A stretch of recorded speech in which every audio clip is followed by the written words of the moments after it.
to turbulent beginnings of Julian early life of first battles. Imagine a world where the fate of an empire hangs in the balance. A world where a single man, standing at the crossroads of history, seeks to turn back time and restore what he believes to be the lost grandeur of Rome. This is the story of Julian, the last pagan emperor of Rome, a philosopher-warrior, a man of vision and conviction, and perhaps the last true opponent of the Christianization of the empire. But before he became an emperor, before he led armies and sought to rekindle Rome's old gods, he was just a child, thrown into a world of betrayal, intrigue, and survival.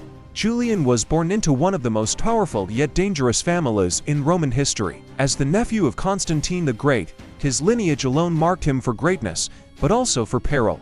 The Constantinian dynasty was built on both conquest and bloodshed, and the transition of power was rarely peaceful. In 337 AD, when Julian was just a boy, the empire witnessed a massacre that would define his early years. Following the death of Constantine the Great, his sons orchestrated the brutal purge of their own family, eliminating any potential rivals to their rule. Julian's father, Julius Constantius, was one of the many victims, but fate spared Julian. Was it mere luck? Or did someone in power see potential in him even then? Sent into exile, Julian was raised under strict supervision. While others might have succumbed to despair, Julian immersed himself in books, philosophy, and history. Little did his captors know that they were cultivating the mind of a future emperor, one who would challenge the very foundation of the empire's new religious order. Unlike the traditional Roman aristocrat who trained in military camps from a young age, Julian spent his formative years among scholars and theologians. He was placed under the tutelage of Christian bishops, yet he gravitated towards the works of Plato, Homer, and the classical traditions of Rome and Greece. This divergence would later shape his worldview, fueling his belief that Rome's true greatness lay in its ancient past, not in the rising dominance of Christianity. But Julian was not just an intellectual, he possessed a restless energy, a deep yearning to understand the world beyond philosophy. He was fascinated by the idea of leadership, by the stories of great Roman conquerors like Trajan and Marcus Aurelius. He longed not only to think but to act. His break from Christianity was not abrupt, but gradual. As he delved deeper into Neoplatonism and the teachings of the old gods, he began to see monotheism as a force that stifled Rome's strength, a foreign imposition that weakened the empire's traditional values. This belief, once personal, would one day become his mission. Fate, however, had different plans for Julian. In 355 AD, he was summoned to the imperial court. The reigning emperor, Constantius II, his cousin and the orchestrator of his family's massacre, had decided to make Julian a Caesar, a junior ruler. Many believed this was a mere political maneuver. Julian was no soldier. He was a scholar, a bookish intellectual with little understanding of warfare. Surely, he posed no real threat to Constantius. But Julian, ever adaptable, embraced his new role with remarkable zeal. He was sent to Gaul, a province teetering on the edge of chaos. The Rhine frontier had collapsed, and Germanic tribes were pillaging Roman settlements. The empire needed a leader who could restore order, but few expected that Julian, the untested, inexperienced philosopher, would be up to the task. Arriving in Gaul, Julian faced an immediate crisis. The Roman legions stationed, and they were demoralized, outmatched, and on the verge of rebellion. With limited authority and no prior military experience, Julian had to win the respect of his soldiers. And he did so not by issuing orders from a distance, but by leading from the front. Julian studied the art of war with the same intensity he once reserved for philosophy. He learned from his generals, absorbed the strategies of past conquerors, and, most importantly, proved his courage on the battlefield. Unlike many aristocrats who distanced themselves from combat, Julian fought alongside his men, sharing their hardships, earning their trust. His first true test came against the Alemanni, a confederation of Germanic tribes that had long terrorized Gaul. In a series of swift and decisive campaigns, Julian turned the tide. He used clever maneuvers, fortified key positions, and cut off enemy supply lines. His soldiers, once skeptical, began to chant his name. His most famous early victory was the siege of Colonia Agrippina, modern-day Cologne, where he outmaneuvered the enemy, forcing them into a desperate retreat. It was here that Julian proved he was not just a thinker, but a leader of men. Back in Rome, Julian's success did not go unnoticed.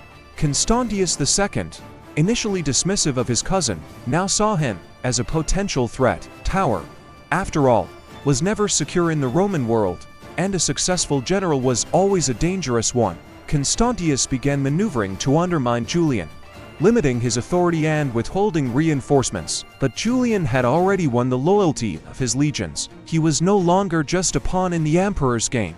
He was a player in his own right. By 357 AD, Julian had transformed from an obscure intellectual into a war hero. The philosopher had become a warrior. The exile had become a ruler. Yet, deep down, Julian knew that his destiny lay beyond the battlefield. His true mission was not just to defend Rome, it was to reshape it. As he gazed upon the empire he now helped to govern, one thought lingered in his mind. Could he restore Rome to its former glory? Could he turn back the tide of Christianity and revive the old gods? History would soon put him to the ultimate test. This is the story of Julian, the last great pagan emperor of Rome, a man forged in exile, tested in battle, and destined to challenge the very soul of an empire. But his journey was just beginning. In the next chapter, we will witness the rise of Julian's true power, his defiance of the imperial order, his ascension to the throne, and his dream of restoring Rome's ancient faith. Julian's military brilliance and the Battle of Strasbourg. Julian had begun his journey as a reluctant ruler, a philosopher in a soldier's world. But war had transformed him. The battles in Gaul had tempered his resolve and sharpened his instincts. He was no longer just a student of Plato and Aristotle. He had become a warrior in his own right. However, his greatest challenge was yet to come. The Rhine frontier was still unstable, and the Alemanni, a powerful confederation of Germanic tribes, had grown bolder. The year was 357 AD. A storm was brewing, and at its heart was Julian, the young Caesar of Gaul, who now found himself standing at the precipice of his most defining military engagement, the Battle of Strasbourg. The situation in Gaul remained dire. The Alemanni had been emboldened by years of Roman weakness. They saw the empire as fractured, distracted by internal power struggles, and ripe for plundering. In previous decades, Roman emperors had struggled to maintain control over the Rhine frontier, often resorting to bribing barbarian kings rather than confronting them militarily. Julian had other plans. He believed that Rome's survival depended on decisive action, not appeasement. He needed to send a message to the Germanic tribes. Rome was not to be trifled with. Julian was not alone in this campaign. He had been assigned a co-commander, Barbacio, who led another Roman force along the Rhine. While their mission was supposedly united, securing the frontier, the relationship between Julian and Barbacio was anything but harmonious. Barbacio, jealous of Julian's growing reputation, obstructed him at every turn. This tension would play a critical role in the coming battle. Julian commanded an army of around 13,000 men, a mix of hardened Roman legionaries, auxilia troops, and elite cavalry. What he lacked in numbers, he made up for with discipline and strategic brilliance. His men had fought alongside him through Gaul and trusted his leadership implicitly. Opposing him was a formidable force. The Alemanni, under their war chief Cnodamar, had amassed a coalition of tribes totaling nearly 35,000 warriors. Unlike the Romans, they fought in loose formations, relying on the ferocity of their charges and their sheer numbers to overwhelm their enemies. Julian knew that a head-on battle against such overwhelming odds would be suicide. Instead, he focused on controlling the battlefield, forcing the Alemanni into terrain that negated their advantages. His plan was simple yet effective: hold the center with disciplined infantry, while using cavalry and light troops to disrupt the enemy's formations. As dawn broke on the fateful day of battle, Julian arranged his forces on the plains outside Strasbourg. His legions formed a solid core, while cavalry was positioned to exploit any weaknesses in the enemy's lines. The Alemanni, confident in their numerical superiority, roared into battle, their warriors charging with reckless abandon. The initial assault was devastating. The sheer weight of the Alemanni's charge sent shockwaves through the Roman lines. Some units faltered under the pressure, but Julian, ever the hands-on leader, rode along the front, rallying his men, reminding them of their training, their discipline. His presence alone was enough to steady the line. As the battle raged, Julian saw his opportunity. The Alemanni had overextended themselves, their formations losing cohesion. He ordered his cavalry to strike from the flanks while his reserves pushed forward in a counteroffensive. The effect was immediate. The Alemanni, caught off guard, began to waver. As panic spread through the enemy ranks, the Romans pressed their advantage. Cnotamar and his warriors attempted to flee, but many were cut down or drowned in the Rhine while trying to escape. Cnotamar himself was captured and sent to Rome as a prisoner, a symbol of Julian's triumph. The Battle of Strasbourg was more than just a military victory. It was a statement. Julian had achieved what many thought impossible, defeating a vastly superior force through discipline, strategy, and sheer determination. His reputation soared, and his soldiers adored him. However, not everyone in Rome celebrated Julian's success. Constantius II, the reigning emperor, viewed Julian's growing power with suspicion. He had originally placed Julian in Gaul as a subordinate, expecting him to struggle, perhaps even fail. But now, Julian was a hero, a rising star who threatened to overshadow the emperor himself. Fresh from his victory, Julian wasted no time in reinforcing the Rhine frontier. He rebuilt fortresses, strengthened supply lines, and recruited new troops. His goal was not just to defend Rome, but to restore its dominance over its enemies. Julian's triumph at Strasbourg was a defining moment in his career. It proved that he was not just a philosopher, not just an intellectual, but a true warrior, a leader who could command both the battlefield and the hearts of his soldiers. But his success came at a cost. His growing influence made him a threat to the imperial court. His victories on the battlefield would soon lead him into a different kind of war. One fought not with swords and shields, but with politics and intrigue. The battle for Rome's frontier was won, but the battle for Rome itself was just beginning. With the Rhine secure and his enemies vanquished, Julian stood on the precipice of an even greater destiny. The lessons he had learned in Gaul, the discipline of command, the importance of strategy, the loyalty of soldiers, would soon be tested in a conflict far greater than he had ever imagined. In the next chapter, we will explore how Julian's military success put him on a collision course with the imperial establishment, setting the stage for one of the most dramatic power struggles in Roman history. The rise of Julian.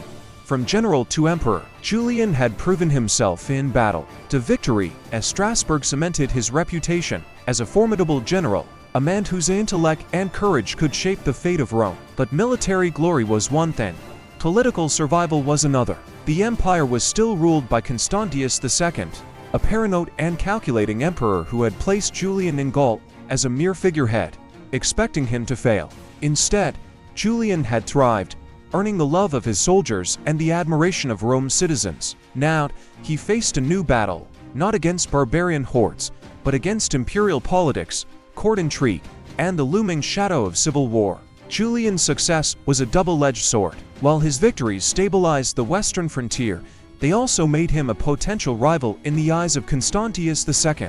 The emperor, ruling from the east, saw Julian's rise with growing unease. Constantius had spent years consolidating power, eliminating rivals, and enforcing his vision of a Christian empire. Julian, meanwhile, had become a symbol of something different, an alternative path for Rome, one that harkened back to its pagan roots and military traditions. Rumors began to spread that Julian's loyalty to the emperor was wavering. The court in Constantinople was rife with whispers that the young Caesar was no longer content with being a subordinate. Constantius sought to curtail Julian's influence. He withheld reinforcements, limited his authority, and sent spies into his ranks. Supplies meant for Julian's legions mysteriously vanished. Orders became increasingly restrictive, designed to keep Julian occupied with administrative duties rather than military campaigns. But Julian was no puppet. Rather than waiting for permission, he took matters into his own hands, recruiting new soldiers, reforming tax collection to fund his campaigns, and securing alliances with local elites. His leadership extended beyond warfare. He was proving himself as a statesman, a ruler in all but name. In 360 AD, the tension reached its peak. Constantius, embroiled in conflicts in the east, issued a demand. Julian was to send a large portion of his best troops to support the emperor's war effort. The order was a calculated move. By stripping Julian of his veteran legions, Constantius sought to weaken him, leaving him vulnerable in Gaul. But the soldiers, fiercely loyal to Julian, saw the order for what it was, a political maneuver that endangered their leader. What happened next would change history. The legions refused to leave. In an unprecedented moment, they turned to Julian and declared him Augustus, co-emperor, and equal to Constantius. At first, Julian hesitated. Declaring open defiance against the ruling emperor was treason, that the soldiers' loyalty was unwavering, and the reality was clear. He either accepted their support or faced inevitable destruction. Thus, Julian took the imperial purple. It was no longer just a military struggle, it was a bid for the throne itself. Despite his newfound title, Julian did not immediately seek war. He attempted diplomacy, sending letters to Constantius, arguing that his acclamation was not an act of rebellion but a necessity for the empire's stability. Constantius, of course, did not see it that way. Furious at Julian's defiance, he declared him an enemy of the state and prepared for war. The empire was now on the brink of a full-scale civil conflict. Julian, understanding that a prolonged war could weaken Rome further, made a daring decision. Rather than waiting for Constantius to strike, he would take the initiative. In 361 AD, he began his march eastward, moving toward Constantinople, the heart of the empire. This was no reckless invasion. Julian knew that many in the Eastern Empire were discontent with Constantius. He moved swiftly, sending envoys to governors, appealing to their loyalty to Rome rather than to the emperor himself. His campaign was as much psychological as it was military. He positioned himself as the rightful ruler, the savior of the empire from an aging, paranoid despot. As Julian approached, fate intervened. Constantius fell ill and died before battle could commence. With his rival gone, Julian entered Constantinople unopposed. The civil war had ended before it had truly begun. Now, Julian was the sole ruler of Rome, but his greatest challenge was just beginning. Unlike his predecessors, Julian did not see himself merely as an emperor. He saw himself as a reformer, a philosopher king who would reshape Rome in his image. His most ambitious goal, the restoration of paganism. For decades, Christianity had grown in influence, backed by imperial support. Julian sought to reverse this, not by outright persecution, but by elevating traditional Roman religion. He reopened temples, revived old rituals, and funded priesthoods. He even attempted to create a pagan version of the Christian church, organizing the faith into a structured institution. Julian was not just a warrior, he was a thinker. He wrote extensively, engaging in debates with Christian scholars, defending Neoplatonism, and crafting treatises on philosophy and governance. He believed that Rome's decline was not merely a military failure, but a cultural one, that abandoning its traditional values had weakened the empire. He sought to create a renaissance of classical thought, bringing back the ideals of Plato, Aristotle, and the Roman virtues of old. Julian's reforms were not universally welcomed. Christianity had taken deep roots, and many saw his religious policies as an attack on progress. Within the imperial court, factions worked against him, some viewing his focus on philosophy as impractical in a time of military and economic challenges. Beyond religion, Julian faced the harsh realities of ruling a fractured empire. Economic instability, border threats, and bureaucratic corruption all demanded his attention. Though he implemented tax reforms and sought to curb imperial excesses, his reign was marked by constant challenges. Julian had achieved what few could have imagined. A philosopher had become a warrior, a general had become an emperor, but his greatest test lay ahead. Rome's eastern frontier was under threat from the Persian Empire, a formidable enemy that had long been Rome's greatest rival. Julian, eager to prove his leadership and secure his legacy, made a fateful decision. He would march east, leading Rome into one of its most ambitious campaigns. Would his intellect and courage be enough to secure victory?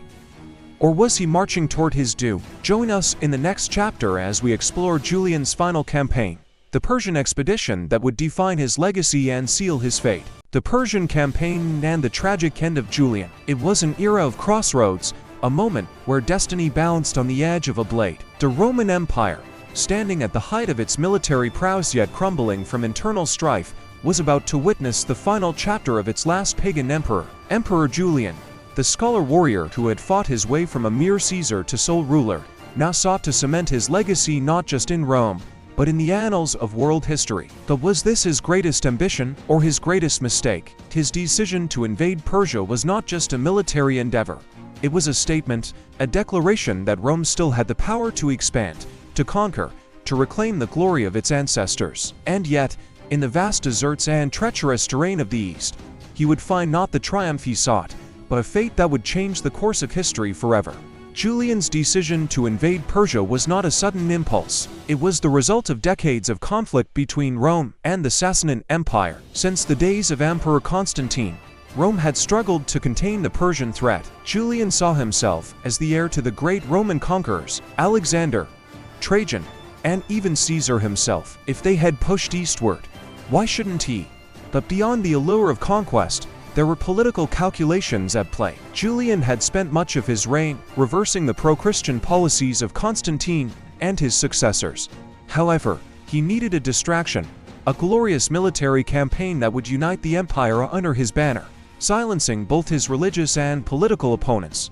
Julian assembled one of the largest Roman forces in generations, nearly 90,000 soldiers, including legionaries from across the empire, hardened by wars in Gaul and Germany. Elite cavalry meant to counter Persian horsemen, Gothic and Frankish auxiliaries, wild warriors with a thirst for plunder, Arabian scouts, familiar with desert warfare. It was, on paper, an unstoppable force. But history teaches us that wars are not won on parchment maps, and Julian was about to learn this lesson the hard way. Unlike the Romans, the Persians did not fight for conquest. They fought for survival. Their king, Shapur II, had already battled Rome in previous decades and knew the terrain of his homeland far better than any Roman general. Instead of engaging Julian in open battle, Shapur planned a war of attrition. He ordered Persian cities to be emptied, their supplies burned. Persian cavalry harassed the Romans, cutting their supply lines. The once lush Mesopotamian landscape became a graveyard of scorched earth. The campaign had begun, but it would not unfold as Julian had hoped. Julian led his army with the speed of Alexander the Great, covering vast distances in record time. His forces quickly seized key Persian fortresses, crossing the Tigris and Euphrates. Cities that resisted were either captured or destroyed, and Julian was at the height of his power. But there were warning signs even in these victories. The further they advanced, the more stretched their supply lines became. The Persians refused to engage in open battle, retreating deeper into their lands. Roman soldiers grew restless and exhausted, fighting in a foreign land where the enemy was nowhere and everywhere at once. The dream of conquest was beginning to unravel. Julian's ultimate goal was Ctesiphon, the great Persian capital, a city that had defied multiple Roman invasions. The walls of Ctesiphon were too well fortified for a direct assault. The Roman fleet, meant to resupply the army, was destroyed or abandoned. The Persian defenders launched relentless night raids, bleeding Julian's army. Julian was at a crossroads. He could lay siege to Ctesiphon, risking months of starvation, or retreat before his army was wiped out. He chose retreat, a decision that would soon prove fatal. Julian's army, once a mighty force, was now in disarray. Persian cavalry harassed them from all sides, while food and water ran dangerously low. The desert became their worst enemy, claiming more lives than the Persians themselves. Discipline collapsed. Soldiers fought over rations. Disease spread. Julian's army was dying before his eyes. On June 26, 363 AD, everything changed. During a minor skirmish, Julian led a reckless charge without armor. Suddenly, a Persian spear pierced his side, cutting through flesh and bone. He fell from his horse, bleeding out beneath the brutal sun. Who threw the spear? Some claimed it was a Persian warrior. Others believed it was one of his own men, a Christian soldier assassinating the last pagan emperor. With Julian's death, the dream of a pagan revival died with him. His army, now leaderless, surrendered to the Persians. The Roman generals, in desperation, signed a humiliating peace treaty with Persia. Julian's successor, Jovian, reversed all of his policies. Christianity was once again the dominant force in Rome. The empire never again launched an invasion of Persia, marking the end of Roman expansion in the east. Was Julian a tragic hero, a man ahead of his time, or a misguided ruler who gambled everything and lost? To pagans, he was the last defender of the old gods, a philosopher king who tried to save Rome's ancient traditions. To Christians, he was Julian the Apostate, a false emperor who tried to undo divine destiny. To historians, he was one of the last true intellectual rulers of Rome, but his religious obsession blinded him to the realities of power. Julian's reign lasted only 2 years, but his impact lasted for centuries. His story serves as a warning. Blind idealism leads to destruction. Conquest without strategy is a road to disaster. Faith, politics, and war are always intertwined. Julian's death marked the end of an era. The Roman Empire would never again see a pagan emperor. Christianity continued its rise, shaping the Western world for the next millennium. But what if he had lived longer? Would he have reversed Rome's decline? Or was he always destined to fail? The last words of Julian, whispered with his dying breath, still haunt history. Vicisti. Galilee, you have won. Galilean, was this an admission of defeat, or a prophecy that the old gods would never return? History, as always, holds the answer.